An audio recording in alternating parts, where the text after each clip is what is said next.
Hey, welcome back, Brad Tragick. First of all, I just happened to check out how many subscribers I had, and the last time I had subscribers, I only had I think like 6 or 7. So I look at it and there's like 40 some subscribers. Oh, wow. Okay, well, I want to thank everybody for subscribing, and I hope that people are actually watching the videos. If you subscribed, if not, then you catch some of my stuff that comes on. It's fine. Um, but wasn't sure what I was gonna talk about here. I want to do another 14 fucking bands. I might do it here in a minute. Actually, just go ahead and do another one. I know it's only yesterday since I did one, but just really aching to do some more 14 fucking bands, and you know, who knows? We'll find out. We'll see what happens. Um, but this one was gonna be about wrestling memories, pro wrestling memories. Um, so what I want to do is run down kind of some great moments in pro wrestling history. And I'm talking about WWF, WCW, ECW. I don't know much about ROH, so I can't really say many moments there. So I'm sorry, ROH fans. I haven't really got into that. I don't have the money to go buy like a bunch of ROH DVDs and get into it, or sit here and search. But I will be starting to watch some ROH stuff, so hopefully I can start talking about ROH in the future. Um, but for now, let's talk about the most popular moment. Um, a lot of people, and I mean, I'm gonna be honest, I didn't start watching wrestling until probably late '89, early 1990. Um, I can only kind of guess at when I started because I was kind of young, so I don't really completely remember. I know I was like 5 or 6 when I started watching wrestling. Um, I believe so. Because I mean, the main feud that I remember is Hogan and Warrior. Basically, what I remember getting into wrestling. I saw Warrior, and he's the guy that basically got me into wrestling. So knowing that the guy that got me in is no longer around, after I stopped, it kind of, you know, and it did affect when he left the WWF. It did affect me not watching wrestling for a little bit because I just didn't, have any reason to watch it. So, but I think WCW kind of got me back into it. When Warrior left, I kind of started. I think I started watching more of WCW, watching Ric Flair, watching Sting, maybe more of the WCW. I think I mainly watched WCW during that time. After Warrior left, I mean, I loved. I mean, the wrestling in the '90s was pretty horrible, but all in all, I honestly preferred WCW's wrestling compared to WWS at the time because all you seen were like trash guys and stuff like that. I mean, I liked Henry Godwin. I liked the Godwin brothers, whatever the heck you call the Godwins. I liked them, but I mean, most of the gimmicks were, shitty and they were really stupid. So I didn't really get into it. So basically, after the Warrior left, I basically stopped watching WWE. Like, I wasn't really a hardcore fan of them. And then, I mean, I can't really explain what made me go back to watching WWF. Uh, I don't know. I think it was just uh, maybe it was just the NWO. I'm not even sure that made me want to go back and watch WWE because they had a 3 hour program and they would get stale, on Nitro, and it would get stale and you want to switch back. I think it's just mainly being a wrestling fan and I switch back and forth. But for me, the greatest moment that of myself, I can't say Hogan and Andre because I wasn't watching the pay per view when it happened. I wasn't into wrestling at the time. I can go back and say, as a whole, as pro wrestling, it might be the biggest moment, but I would honestly disagree with that. I think the biggest moment in wrestling history would have to be.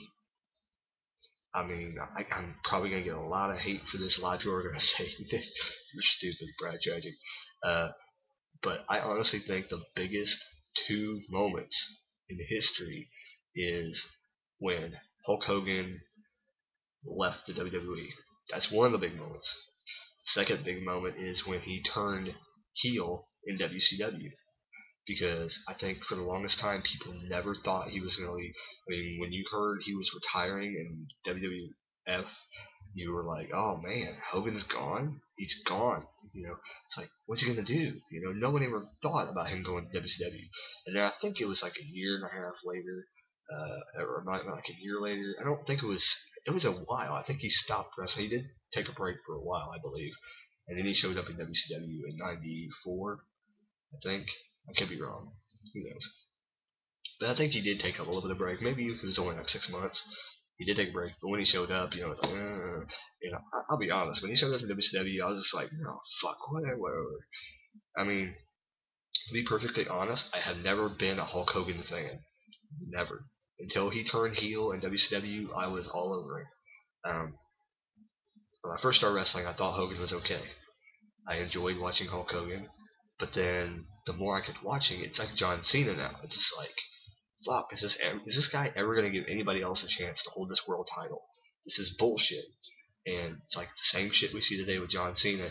Well, I mean now it's changed, but a little bit. But John Cena's holding that belt for like forever. It's like I don't want to watch this crap. It's like he's gonna be the champion. Who needs to watch it? We already know who the champion is for the next probably 2 years.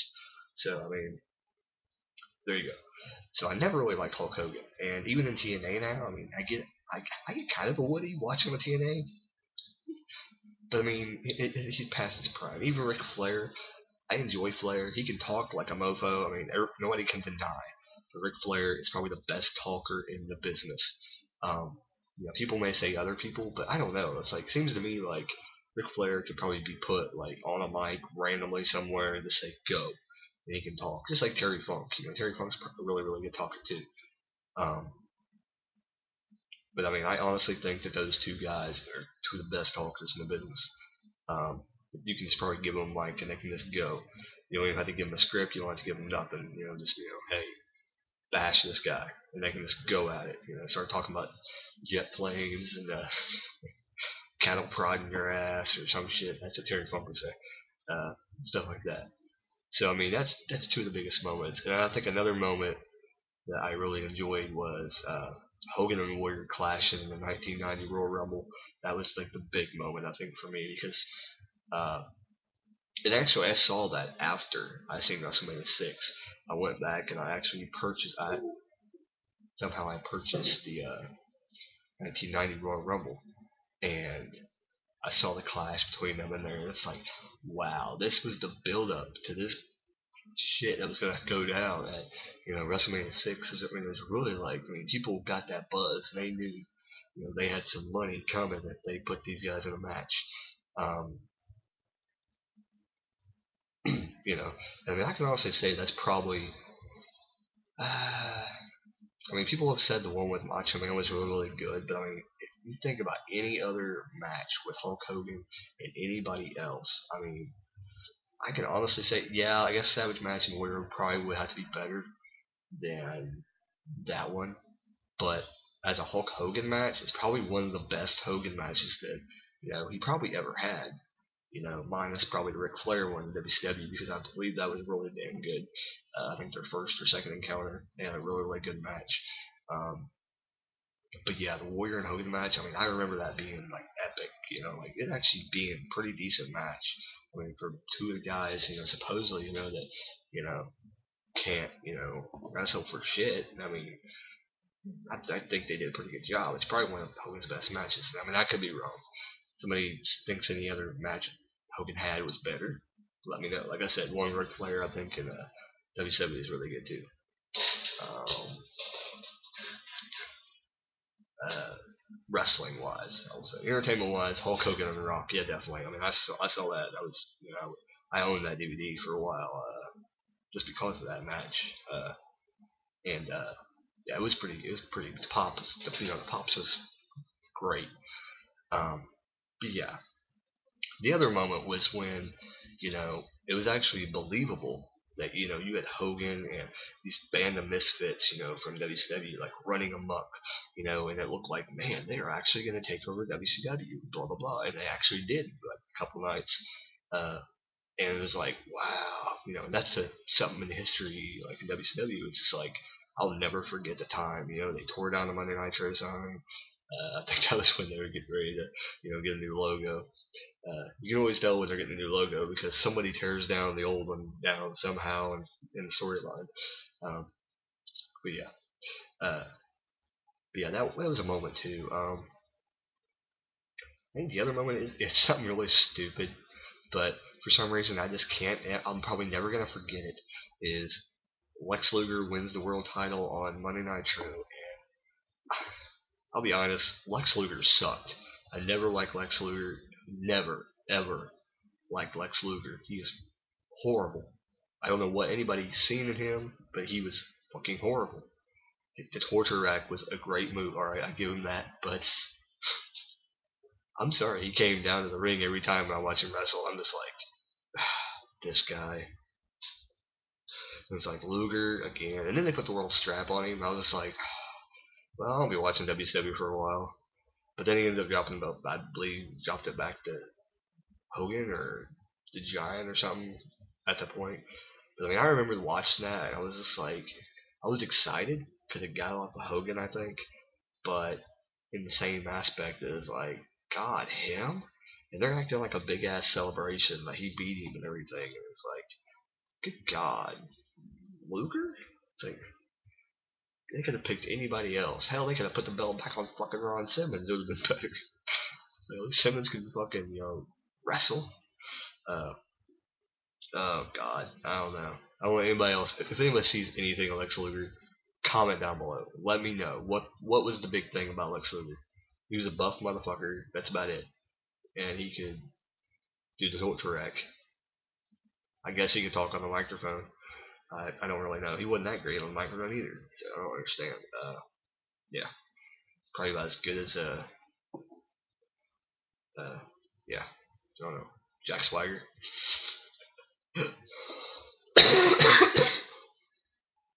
Damn, got cold. Um, hmm. Uh, Trying to think of moments. I mean, the Austin moments, or you can't forget the Austin moments either. If you watch wrestling or an attitude era, um, all the Austin, you just name an Austin moment, and I mean, you'll remember it. The milk truck with Kurt Angle. And I actually missed that episode. I didn't even get to see that episode. I actually went back and watched it, I think online a while back ago. Actually was able to see that. I think I saw it on a Raw Rewind or something. Uh, I missed that episode, so I missed the whole live aspect of that moment, but it looked pretty cool. I don't know if the beer was less than that. I still think the beer is better than the milk jug. Some people think the other way around. I don't know. Um, yeah. Now, of recent times, the greatest moment, of course, has to be CM Punk beating John Cena in Money in the Bank, and us not knowing what's going on with CM Punk's situation. That's a pretty good moment. So I'm just glad we got a great moment, you know, in the 2000s, because there really hasn't been too many moments, from 2000 and on. I mean, how many moments can you really talk about? I mean, it's like the flaming table at WrestleMania, Edge and Mick Foley. Is that I believe that was in 2000s. Uh, Besides death of wrestlers, so don't count. Uh, talk about that on another video. Um, but yeah, I mean, there's a lot of moments, but I mean, I just wanted to focus on the moments that I remember, and the moments I talked about. That's basically what I remember. Roddy Piper having a feud with the Mountie. I remember that. That was some really good moments. Uh, when Roddy Piper did win the Intercontinental, I was shocked the Mountie after the match. That was pretty cool. Uh, and then him having a good run. I believe in the Royal Rumble that Rumble that pay per view where he won the Intercontinental title. So that was pretty good. Uh, uh, that's about it. I can't really think of any other like moments. Yeah. Uh, so there you go. Brad Tragick. I'll see you later, alligator. Chupacabra.